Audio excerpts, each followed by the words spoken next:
Hello friends, आज मैं এটা নতুন ৰেচিপি বনাবলৈ লৈছো। নতুন মানে সদায় আমি বনাই খাই আছো বাৰু। এইকেইদিন বনাই আছো, আপোনালোককো দেখাও বুলি ভাবিলো।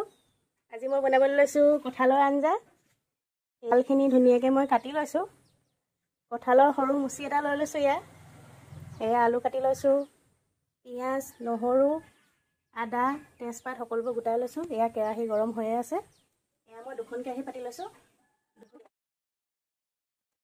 গৰম হৈছে। মই প্ৰথমে কঁঠালখিনি ফ্ৰাই কৰি লম কাটি থোৱা।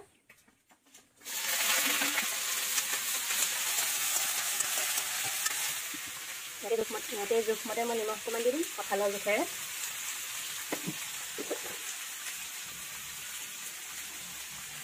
অকণমান হালধিও দিছোঁ।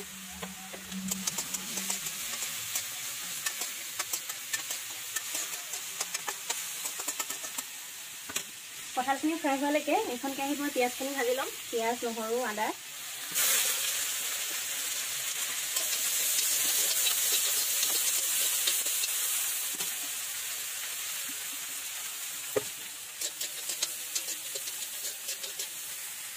অকণমান নিমখ দি ল'ম পিঁয়াজখিনিত। কঁঠালৰ কাৰণে কঁঠালৰ জোখত দিছোঁৱে, ইয়াতো পিঁয়াজৰ জোখত দি ল'ম।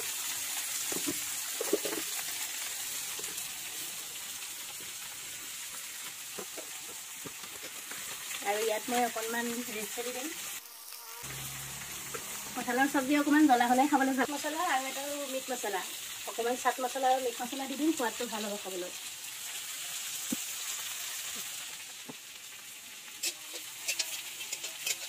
কঁঠালখিনি আধা ফ্ৰাই হৈছে। ইয়াৰ এইফালে পিঁয়াজখিনিও ভজা হৈ গৈছে। ইয়াতে এতিয়া ভাজি থোৱা এই কঁঠালখিনি ইয়াত দি দিম।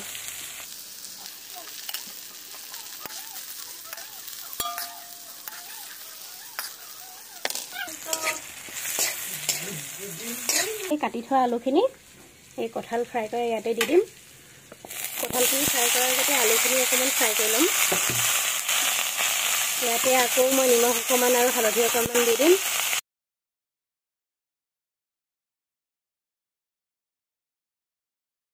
এয়া আলুখিনি ফ্ৰাই কৰা হৈ গৈছে। এই কঁঠালখিনি যাতে আলুখিনিও কঁঠালৰ লগত দি দিম।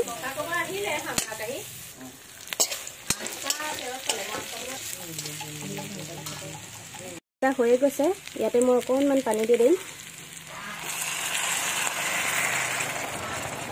এনেকৈ 5 মিনিট উতলিবলৈ দিম, তাৰপিছত আৰু আমাৰ কঁঠাল ভাজি হৈ গৈছে খাব।